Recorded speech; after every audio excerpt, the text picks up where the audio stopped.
Mesdames et messieurs, bienvenue à la chronique du soir avec notre consultant politique Agapit Napoléon Maforican. Bonsoir. Bonsoir Roméado, bonsoir à tous les téléspectateurs.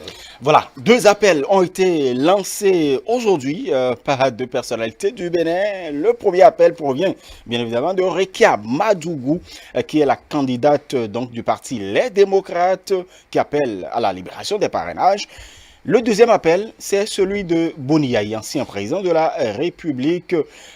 Voilà, deux appels en un jour. Agapit Napoléon Maforican, quelle lecture vous en faites?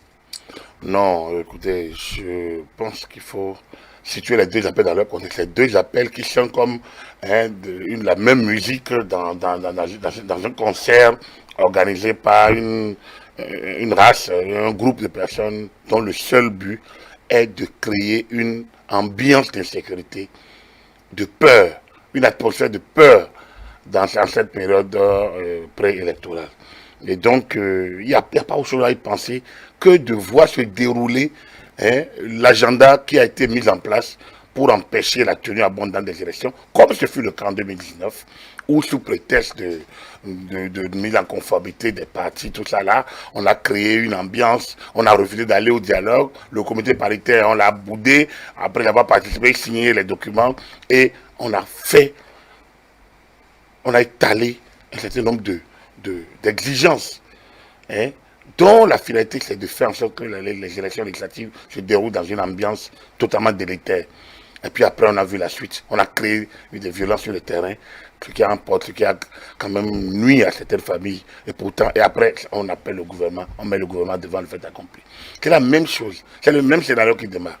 Et le pire, c'est ces deux déclarations. D'abord, quand vous écoutez Eric Yamandoukou dit libérer les parrainages. Mais tu as dormi pendant, vous avez clamé, vous avez claironné partout que vous n'avez pas besoin de parrainage.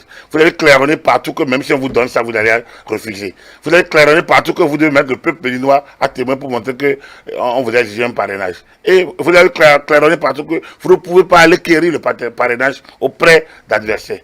Et vous revenez aujourd'hui pour dire que libérer les parrainages. Il y a quand même une dichotomie, il y a une sorte d'incohérence. C'est tellement que Rekia Madougou se désolidarise donc du parti qu'il a porté candidat.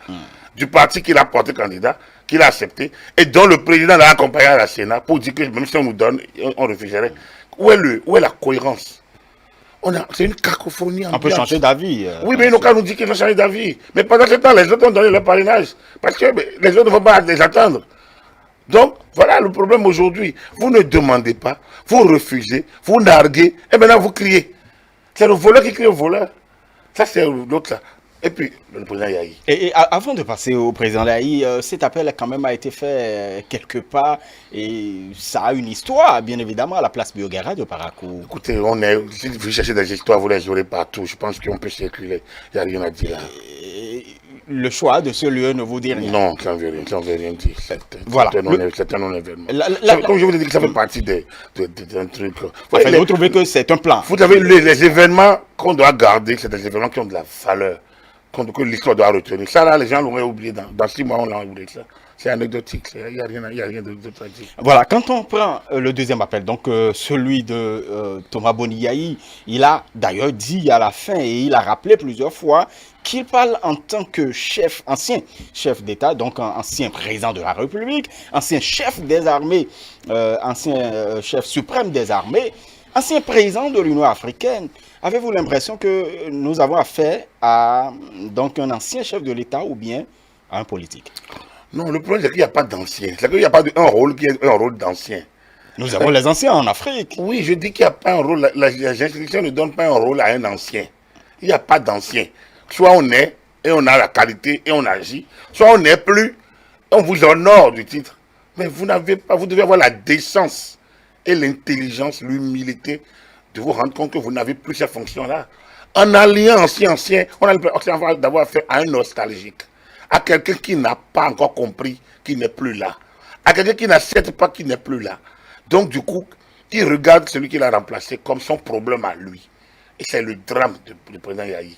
C'est le drame, et comme je le dis, depuis ça fait plus de 2 ans que moi je me désole de ce fonctionnement.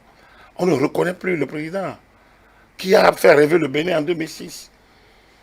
qu'on a suivi peut-être en 2011, qui parlait de la refondation, de valorisation des valeurs éthiques, morales et spirituelles. Quand on parle de ces choses-là, vous êtes fouetté dans votre patriotisme, dans votre élan patriotique. Vous êtes requinqué, vous êtes revigoré. Mais on se rend compte qu'on a affaire à un chef de clan. Le président Yahi ne se comporte pas comme un ancien président de la République, il se comporte comme un chef de clan. Après l'avoir empêché, ces gens, d'FCB d'aller aux élections de 2019, il se remet là, bis repetita, crée le démocrate, il exige, le jour où on lui remet le récépissé, on lui prend le récépissé, il exige un débat national, un dialogue national. Alors que les tests pour aller aux élections datent depuis 2019, novembre 2019. Il le sait. Les démocrates là sont créés. Les textes pour aller aux élections législatives datent, à la présidentielle datent de novembre 2019. Donc il avait tout le temps de dénoncer. Au moment où les FCB se sont organisés pour aller avoir les récépissés, le camp il les a traités de traîtres. Alors qu'ils auraient pu aller au dialogue politique, justement, qui a conduit aux réformes constitutionnelles. Il n'est pas allé. Mais il revient aujourd'hui pour exiger, pour demander. Non, il n'est pas ancien d'État, oui, d'accord, mais il ne l'est plus. Ancien président de l'Union africaine, ça n'a aucun droit au Bénin. Ça dit que ça ne lui confère aucune prérogative au Bénin. Et ça montre tout de même que c'est un esprit. Je vous dis qu'il n'est plus là. Vous savez combien d'anciens. Si tous les anciens vont commencer par dire comment ils sont anciens, finalement personne ne va déroger à personne. Tout le monde est ancien quelque chose. Vous voulez que je ne commence pas à dérouler les anciens de quoi je suis? Non, si ces ministres vont commencer par aligner les anciens, si chacun va, même les défunts vont se référer pour dire, moi-même je suis ancien, vivant, et quand j'étais vivant, ancien.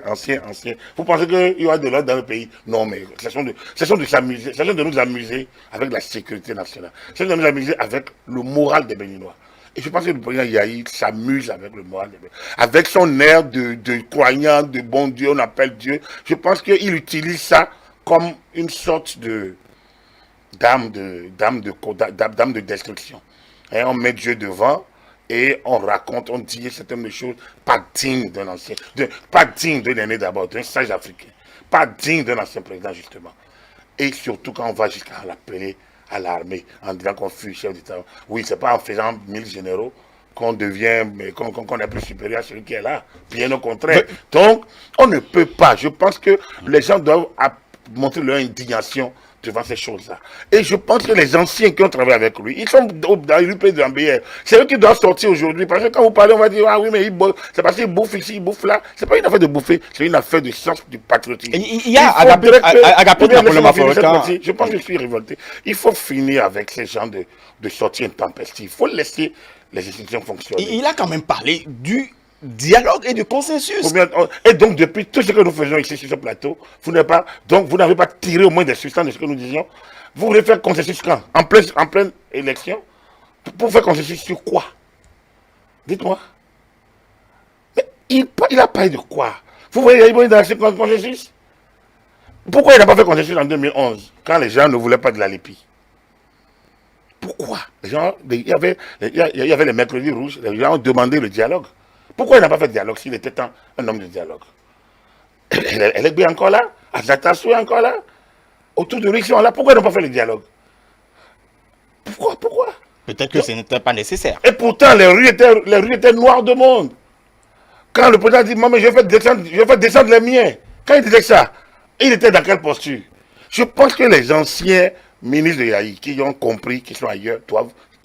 Je pense qu'il faudrait que les gens essayent de le remettre à sa place en montrant quand même qu'il a perdu la légitimité de parler au nom des Béninois. Il peut parler au nom de son clan. Mais ces choses-là, ça crée une atmosphère de peur dans le pays. Il n'a pas de voix plus que celle de la vôtre, plus que celle de la mienne, plus que celle de tout citoyen. Il a une voix. Après, il a eu la chance et les prérogatives de diriger le pays. Je pense qu'il devait, comme dit Kérékou, il doit dire Dieu merci. Il a eu un deuxième mandat, pas KO, comme on le dit, un coup. Avec le soutien de la Cour constitutionnelle et des anciens présidents de la République, notamment Mathieu Kérékou et Émile Daniel Zissou.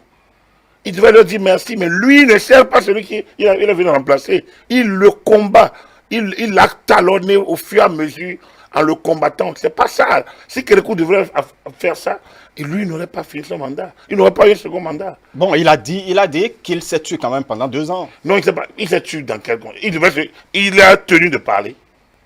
Il est chef de parti, le président d'honneur des démocrates, d'un parti qui a toujours réagi contre les réformes. Qui a envoyé une liste incomplète à l'Assemblée nationale, à la Sénat, parce qu'il refuse. Et qui a débarqué une candidate qui claironne et qui propage des contre-vérités. Comment vous voulez prendre ces gens-là au sérieux? Non, je pense qu'il faut réveiller le peuple. Il faut qu'on cesse hein, de se laisser endormi. Je sais qu'il y a une meute, une masse absolument bizarre, bon voilà, parce qu'ils ne comprennent pas grand-chose, qui va dire oui, voilà, oui, voilà. Et puis, bientôt, ils vont c'est les mêmes qui vont commencer par déchanter. Il faut qu'on soit en éveil. Et ceux qui ont la possibilité d'être en éveil n'ont qu'à ameuter la troupe en disant attention, il y a danger. Yaïboni constitue de plus en plus un danger pour le pays. Il faut que les gens, ceux qui arrivent à avoir accès à lui, le calment. Je pense qu'il y a dérive. Il y a dérive. Il ne peut pas dire ces choses-là. Ce qui est quand même assez intéressant, c'est qu'il le dit alors qu'une mission de la Nations Unies au pays. Et voilà. Je pense que les gens vous verront comment il est descendu suffisamment bas pour quelqu'un qui a représenté l'Union africaine, qui a été président en exercice. Si quelqu'un qui a représenté l'Union africaine ou la CEDEAO lors des élections, je pense qu'il a perdu pratiquement toute qualité aujourd'hui de se faire entendre à l'international parce qu'on ne peut pas dire ces choses-là et avoir encore de la légitimité. À mon avis, c'est non. Boni Yayi a parlé de la prorogation. Hein. On entendait son entourage évoquer le sujet. Boni Yayi a parlé justement maintenant de la prorogation. Il trouve d'ailleurs qu'il y a prorogation puisqu'il dit que le mandat du président actuel, donc du président Patrice Talon, finit le 5 avril et qu'à partir du 6 avril, il doit avoir un nouveau président.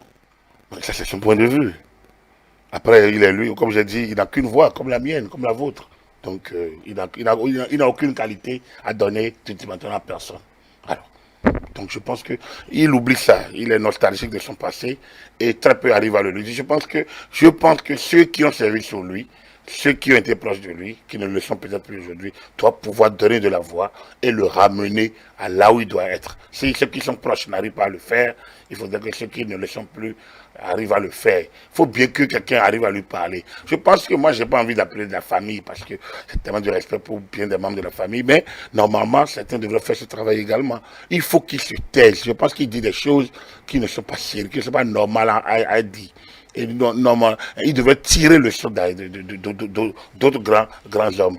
Donc, du coup, il utilise l'image, la voix du président Soglo. Le président Soglo a ses récriminations, mais le président Soglo, aujourd'hui, qu'est-ce qu'il en avait fait? Qu'est-ce que le président Soglo pensait de lui quand il était au pouvoir? Il a beau mettre Galiou Soglo au gouvernement, le président Soglo combattait son gouvernement à l'époque. Comment vous appelez ça? Il a beau mettre Galiou Soglo au gouvernement, alors que Galiou Soglo a passé 4 années dans son gouvernement, le président Soglo combattait parce qu'il n'estimait pas qu'il estimait que Yaïboni n'était pas à la hauteur de la fonction. Voilà, aujourd'hui, il utilise sa voix. Je pense que ce pays a un gros... Les choses ont changé. Ce pays a un gros... Oui, oui, les choses... On s'est peut-être compris après. Non, on s'est compris quand on n'est plus au pouvoir. Ce pays a un gros problème, c'est que quand on est dehors, c'est-à-dire que c'est ce front, c'est cette alliance contre ceux qui sont au pouvoir. C'est-à-dire que c'est pathétique depuis des années et ça ne change pas. Lorsque vous n'êtes plus aux affaires, vous retrouvez. Tout ce que vous avez combattu là, vous allez vous allier contre celui qui est aux affaires. Du coup, aujourd'hui, au Bénin, les urnes ne confèrent qu'à celui qui a gagné qu'adversité. C'est-à-dire qu'il devient l'adversaire de tout le monde. Toujours. Lui-même l'a été, mais ça ne lui a pas donné une leçon. Lorsque vous entendez le président dire, mais si jamais, moi je vais faire descendre les miens, quand vous entendez ça, vous vous demandez, mais alors, on dit non, il avait la pression, on pourrait comprendre. Mais aujourd'hui, on sent que ce n'est pas une pression. Le président Yahi a un problème. Il a un problème qu'il faut que les proches essayent de régler. Et il faut que ceux qui ont été proches commencent par lui dire qu'ils se sont trompés, ou bien nous nous sommes trompés à un moment donné. On a cru qu'on avait affaire à un président réformateur, on a affaire à un président beaucoup plus narcissique qui aujourd'hui n'arrive pas à vivre sans le pouvoir. Est-ce que le président, ou du moins l'ancien président, Boni Yayi, n'est pas incompris quand on sait que dans son appel, il a évoqué plusieurs fois la paix? Mais la paix commence par soi-même. Est-ce qu'il est en paix avec lui-même? Est-ce qu'il est en paix avec les siens? S'il était en paix avec les siens, il n'allait pas mettre leur ambition en jeu. En 2019, il a empêché les siens d'aller aux élections. En 2021, il les empêche à nouveau. Même le président du parti n'est même pas colistier. Et il l'amène à dire des choses. Et il l'amène à dire des choses du genre, bon voilà, même si on nous donne le parrainage, on n'ira pas. Mais donc vous ne voulez pas aller à l'autre élection? Vous savez que Eric Ndete est bien grand pour pouvoir être autonome, pour pouvoir se rendre indépendant. C'est vous qui le dites, moi je ne le connais pas suffisamment grand pour ne pas être vice-président, tout au moins colistier de Eric Yamandougou. Je ne sais pas si l'un a une suprématie sur l'autre, mais je les ai tous vus. Hein, commencer, l'une de la société civile, les deux d'ailleurs de la société civile ici. Mais lui, Eric, il était plus militant du MAP. Hein, beaucoup plus du MAP quand l'autre faisait ses premières jambes de touche pas ma constitution. Donc, quand je vous le voyais dans ce rôle aujourd'hui, ça c'est du Boniaï. Et vous ne pouvez pas être d'accord avec ça. Je pense qu'il y a que les militants proches encore, pas les militants, les cadres, les hauts cadres, qui peuvent dire qu'il est en train d'exagérer. Qui peut l'arrêter. C'est de l'intérieur qu'on peut l'arrêter. Et en ne l'arrêtez pas, je pense qu'il assumera ces dérives. Parce que je ne pense pas que la République doit se satisfaire de ce type de dérives. En ne l'arrêtant pas, je pense qu'il assumera ces dérives. J'espère bien que les gens sont conscients de jusqu'où on a. Parce que moi, si son idée, c'est de revenir, parce qu'il pense qu'en créant le désordre, les troubles, on va faire le gouvernement d'union nationale, il va prendre la tête à nouveau. Si c'est ça l'idée, je pense qu'il se trompe, il n'a qu'à se détromper. On n'a jamais fait revenir un ancien président dans ces conditions-là en Afrique. Et lui ne reviendra pas, même dans n'importe quelle condition. Donc je pense que c'est mieux pour lui de faire beaucoup attention et de reprendre une posture un peu plus normale. Est-ce que ce n'est pas le moment pour le président Patrice Talon de recevoir quand même l'ancien président et de l'écouter tête à tête? Il va le faire tirer, il va le tirer par une grue pour l'amener.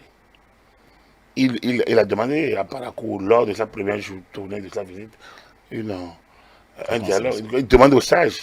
Il a demandé aux sages de faire la paix entre eux. Quelle est la réponse? Il a été nargué d'abord par Tigri, par les proches, et puis après lui-même va par la cour pour dire bon voilà. Ouais, donc, Yaïboni ne veut pas la paix. Yaïboni ne veut pas la paix. Je pense que Yaïboni déçoit tous ceux qui l'ont soutenu même à un moment donné, sauf ceux qui gagnent autour de lui encore. Yaïboni déçoit. Il ne veut pas la paix. Yaïboni n'a qu'un seul problème, lui-même. Je pense qu'il se regarde, il a un agenda personnel, et c'est au nom de cet agenda qu'il déroule. Moi, je le dis en toute connaissance de cause, je le dis, j'assume mes propos, parce que depuis 2 ans, on ne peut pas comprendre que quelqu'un qui a fait rêver des Béninois, quelqu'un qui a porté un certain nombre de messages, quelqu'un dont des discours sont encore là, hein, qu'on peut sortir, se comporte de cette manière comme un chef de clan, un vulgaire chef de guerre. Je pense qu'il y a quelque chose qui tourne très mal. Il faut arrêter la CIE. Il faut l'arrêter. Il faut l'arrêter. Je pense, là où le point de la lueur d'espoir, comme je l'ai dit, c'est déjà que tout ça se fait devant le représentant des Nations Unies, M. Mohamed Ibn Chambas, qui est là, qui fait le tour des institutions, qui ne peut pas promouvoir l'anti-institution. Les Nations Unies promeuvent la loi, les lois de la République. Et nos lois sont des lois normales, bien votées, bien promulguées. Il ne peut pas aller contre nos lois. Et donc, je suis heureux que tout ça se déroule devant lui. Je suis heureux que tout ça se déroule pour qu'il rende compte judicieusement. Et se rende compte qu'au Bénin, on en veut un président plutôt, un gouvernement, qui met les choses en place dans la normale. Pourtant, c'est une belle occasion pour certaines forces se réclamant de l'opposition de s'exprimer pendant qu'il est là. Ils pensent justement faire un coup, mais je pense que oui, ils ont reçu un coup contre eux-mêmes.